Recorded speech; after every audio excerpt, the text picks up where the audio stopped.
আশা করি আজকের এই ভিডিওটি কমপ্লিট দেখার পর এই কবিতা সম্পর্কে তোমাদের আর কোনো ডাউট থাকবে না। আজকে আমরা যে কবিতা নিয়ে আলোচনা করব সেই কবিতাটি হচ্ছে ক্লাস 10 এর অত্যন্ত গুরুত্বপূর্ণ একটি কবিতা, ইংরেজি বইয়ের। সেই কবিতাটির নাম হচ্ছে দ্য বল পোয়েম। এই কবিতাটির কবি হচ্ছেন জন বেরিম্যান। জন বেরিম্যান ছিলেন বিখ্যাত আমেরিকান কবি এবং তিনি বিশেষ করে লস এবং আইডেন্টিটির উপর ভিত্তি করে কবিতা লিখতেন।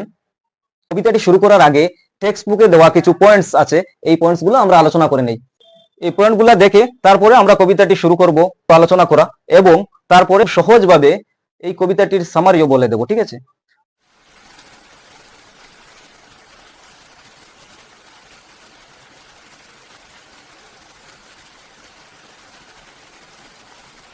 A boy loses a ball, একটি ছেলে তার বল হারিয়ে ফেলেছে। He is very upset, সে খুব হতাশাগ্রস্ত। A ball doesn't cost much, nor is it difficult to buy another ball. এই যে বলটি হারিয়ে ফেলেছে, এই বলটির দাম তত বেশি নয় যে এটাকে কিনা যাবে না, এমন নয়। Why then is the boy so upset? তাহলে এই ছেলেটি কেন এত হতাশাগ্রস্ত? Read the poem to see what the poet thinks has been lost. এই কবিতাটি পড়ো এবং বুঝতে পারবে তখন এখানে কি বুঝিয়েছেন, কি মনে করেছেন যে ছেলেটি কি হারিয়ে ফেলেছে, কি মনে করেছেন কবি কি চিন্তা করেছেন।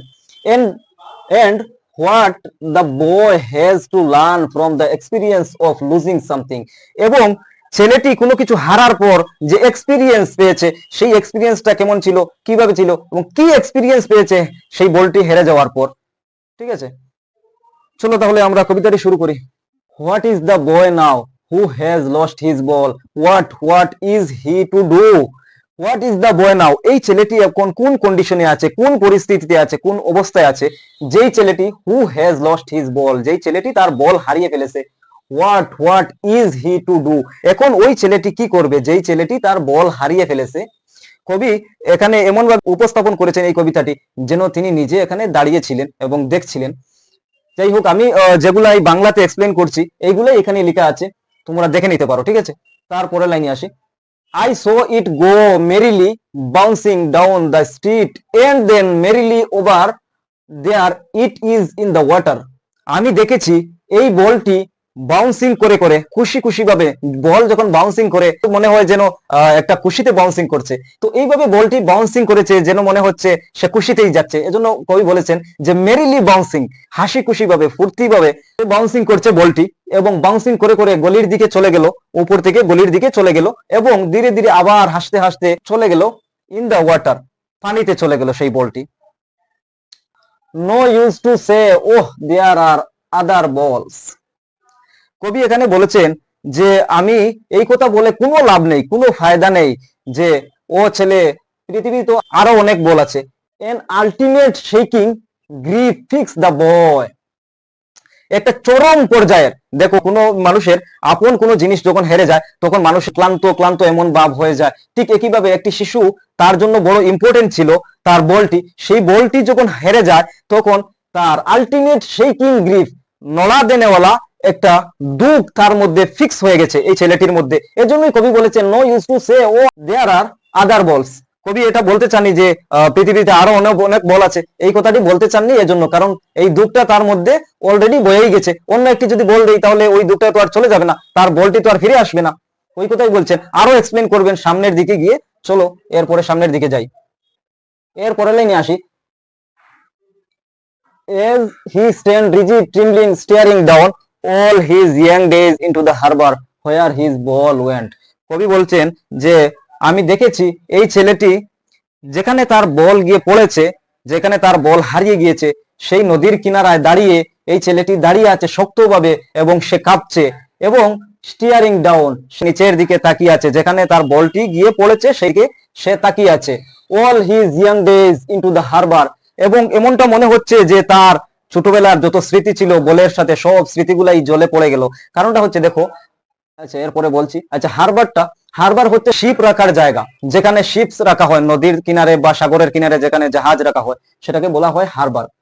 আচ্ছা, এখানে all his young days into the harbour where his ball went, এখানে কবি বলছেন যে এই ছেলেটির বল যেই জায়গায় গিয়ে পড়েছে সেই জায়গায় মনে হচ্ছে যেন এই ছেলেটি যে তাকিয়ে আছে, মনে হচ্ছে যেন তার ছোটবেলা বলের সাথে যে স্মৃতি ছিল সব স্মৃতি এই জলের মধ্যে পড়ে গেছে, জলের সাথে মিশে গেছে। কারণটা হচ্ছে দেখো, এক্সাম্পল হিসেবে আমরা বলতে পারি এটি তো ছিল একটি ছোট শিশু, কিন্তু মনে করো আমরা তো বড়, আমাদের ফোন যদি আমরা কিনি, তার যদি হঠাৎ এই ফোনটি যদি জলের মধ্যে পড়ে যায় বা হারিয়ে যায়, তাহলে আমরা অনেক চিন্তিত হয়ে যাই এবং আমরা অনেক দুঃখিত হই, কারণ এই মোবাইলে আমাদের অনেক স্মৃতি ছিল, অনেক ফটো ছিল, অনেক জিনিস ছিল। এজন্য আমরা আমাদের স্মৃতি যেন মনে হয় এই মোবাইলের সাথে চলে গেছে। ঠিক একইভাবে শিশুটি এখানে মনে করছে যে তার সকল স্মৃতি এই জলের মধ্যেই চলে গেছে বলের সাথে, ঠিক আছে। তারপরে I would not introduce on him a dime another ball is worthless. কবি বলছেন যে আমি এই পরিস্থিতি দেখে, শিশুটির এই পরিস্থিতি আমি দেখছি, শিশুটি দুঃখ পাচ্ছে, কষ্ট পাচ্ছে, কিন্তু কবি বলছেন যে আমি এই জায়গায় গিয়ে ইন্টারফেয়ার করতে চাই না, কিছু বলতে চাই না যে এ ছেলে তোমার এই বলটি একটি ছোট্ট টাকা দিয়ে কিনা যায়, এই কথা আমি বলতে চাই না। কেন? তার সামনে গিয়ে বলবেন আবার কবি, এই যে বল হারিয়ে ফেলেছে যে শিশুটি, সেই বলটি একেবারে কম রেটের, কিন্তু এই বলটি যদি এই বলটির পরিবর্তে যদি কবি একটি নতুন বল কিনে দেন, তাহলে তার সেই এই পুরানো বলটি ফিরে পাবে না, কারণ পুরানো বলের সাথে তার স্মৃতি জড়িয়ে আছে। যেমনটা আমাদের মোবাইল যদি নতুন কেউ মোবাইল আবার এনে দেয়, কিন্তু আমাদের এই পুরানো মোবাইলের সাথে তো আমাদের ভালোবাসা থেকেই যায়, কারণ আমাদের স্মৃতি ওখানে থাকে, ঠিক আছে। এরপরে now he senses first responsibility in a world of possession। এবং কবি আরো বলছেন, তিনি এই কথার সামনে এই যে বলেছেন যে ইন্ট্রোডিউস নট ইন্ট্রোডিউস, আমি ইন্টারফেয়ার করতে চাই না, আমি এই বিষয়ে নাক গলাতে চাই না। কেন? তিনি এই শব্দটির এক্সপ্লেইন করছেন যে now he senses first responsibility, সে এখন রেসপন্সিবিলিটি, দায়িত্বশীলতা শিখছে, দায়িত্ববোধ শিখছে, মূল্যবোধ শিখছে। In a world of possession, world of পজেশনের অর্থটি হচ্ছে যে এই পৃথিবীতে প্রত্যেক মানুষের কোনো না কোনো সম্পদ আছে। মনে করো আমার এই কলমটি আছে, এটাও একটা সম্পদ, তোমার কাছে অনেক কিছু আছে, এটাও সম্পদ, গাড়ি বাড়ি যেগুলোই আছে আমাদের সম্পদ। পৃথিবীতে প্রত্যেক মানুষের কোনো না কোনো সম্পদ আছে। কবি বলছেন যে এই সম্পদের পৃথিবীতে সে তার দায়িত্বশীলতা শিখছে, অর্থাৎ তার জীবনে এই বলটা তো শেষ নয়, অন্যান্য আরো জিনিস আসবে, আরো অন্যান্য জিনিসের সে মালিক হবে। সেই জিনিসগুলার যে রেসপন্সিবিলিটি আছে, এই রেসপন্সিবিলিটিটা সে এখন মূল্যবোধ করছে, মানে বুঝতে পারছে। কতটা বুঝতে পেরেছো? ঠিক আছে। তারপরে people will take balls will be lost always little boy. এবং কবি নিজে নিজে নিজের মনে মনে বলছেন, নিজে নিজে আমরা কথা বলি না, এইভাবে কবি নিজে নিজে তার মনে বলছেন যে পিপুল উইল টেক বলস, মানুষেরা বিভিন্ন সময় বল কিনে, এবং বলস উইল বি লস্ট অলওয়েজ, এবং বল সব সময় হারিয়ে যায়। And no one buys a ball back, money is external. এবং অর্থাৎ পৃথিবীতে অনেক মানুষ আছে যারা বল কিনে আনে, আবার বল হেরেও যায়, এবং এই বলটা তাদেরকে আর কেউ কিনে দেয় না।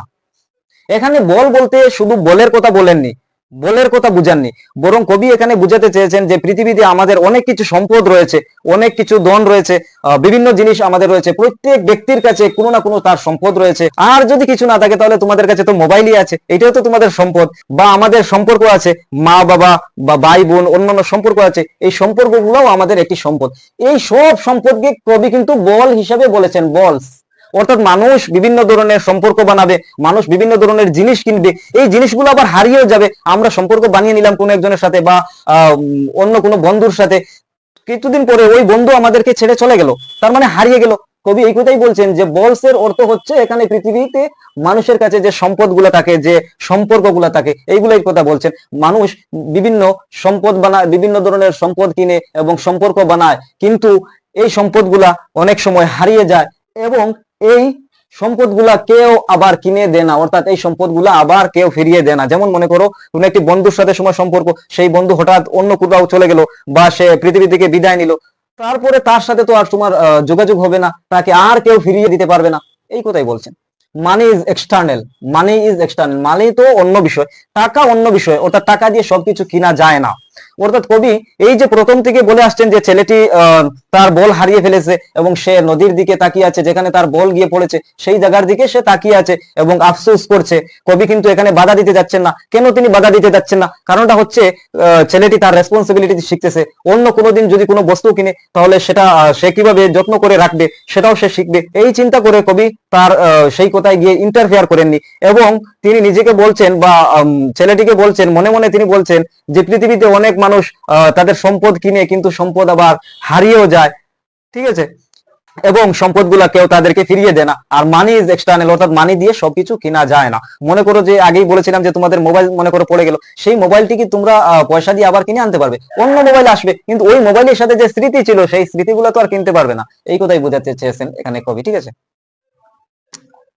তারপরে চলো, he is learning well behind his desperate eyes the epistemology of loss how to stand up.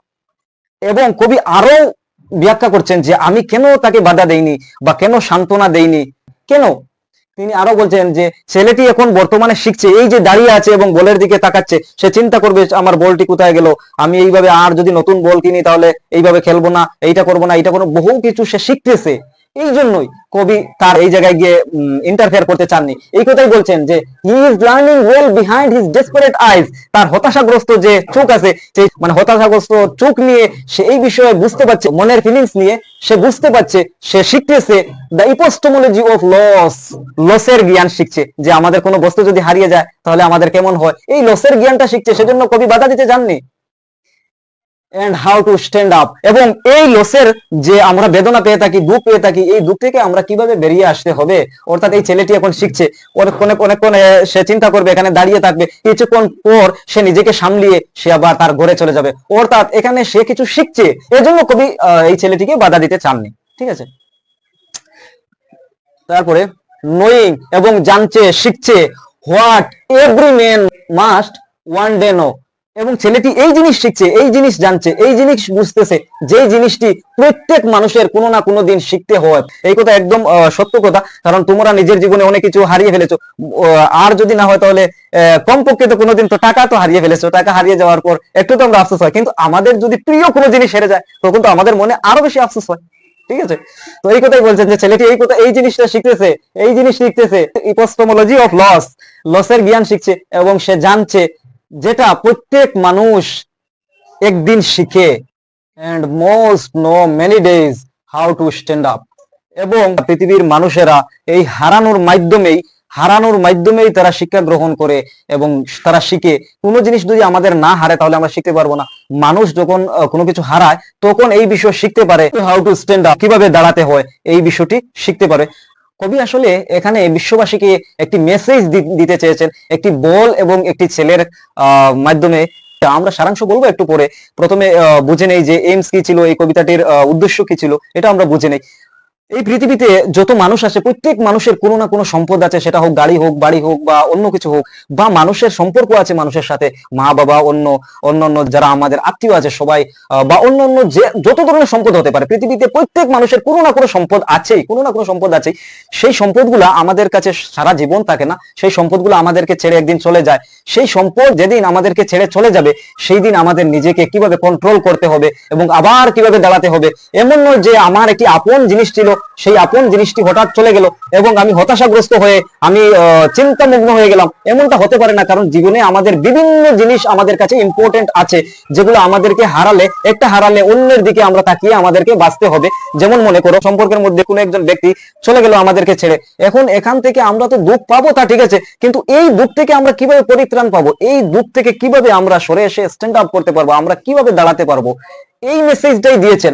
এবং এটি বুঝাতে চেয়েছেন যে এই সমাজে কোনো না কোনো সময়ে মানুষ এটা শিখে, একটি সময় আসে তার কাছে যে সময় তার অত্যন্ত আপন যে জিনিস আছে সেই জিনিসটি তাদের কাছ থেকে হারিয়ে যায় এবং মানুষ সেইগুলা এক্সপিরিয়েন্স করতে পারে, সেইগুলা শিখতে পারে।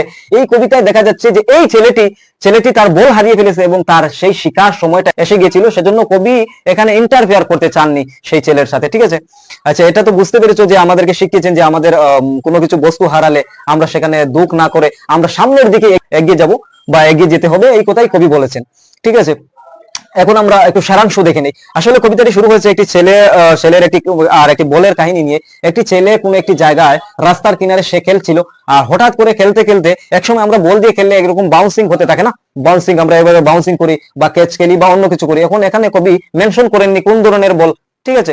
এটা সাধারণত বাচ্চাদের বল হবে। বাচ্চাটি তার বল নিয়ে খেলতেছিল রাস্তার কিনারে, হঠাৎ বলটি বাউন্সিং করে করে এই গলির দিক দিয়ে চলে গিয়ে একটি নদীতে পড়ে গেল কবি এই দৃশ্যটি তিনি দেখেছেন এবং কবি বলেছেন যে এই বলটি এইভাবে গিয়ে পড়েছে, কিন্তু তারপরে যখন এই বলটি যখন পড়ে গেল, হঠাৎ তিনি দেখলেন যে সেই ছেলেটি যেই জায়গায় তার বল পড়েছিল সেই জায়গায় সে দাঁড়িয়ে আছে এবং হতাশাগ্রস্ত মন নিয়ে সে বলের দিকে তাকিয়ে আছে যে আমার বলটি কোথায় গেল, আমার বলটি কোথায় গেল, এইভাবে তাকিয়ে আছে। কবি কিন্তু এই ছেলেটিকে দেখে অত্যন্ত দুঃখিত হয়েছেন, কিন্তু কবি চাননি যে এই ছেলেটিকে সান্ত্বনা দিতে, ওই ছেলেটির কাছে গিয়ে বলতে যে তোমার তো আরো অন্যান্য বল আছে বা আমি বল কিনে দেবো, এই কথা তিনি বলতে চাননি। কারণটি হচ্ছে কবি বলছেন যে এই ছেলেটি বর্তমানে শিখছে, সে রেসপন্সিবিলিটি, দায়িত্বশীলতা সে শিখতেছে, বর্তমানে শিখতেছে, যেটি প্রত্যেক মানুষের কোনো না কোনো দিন শিখতে হয়।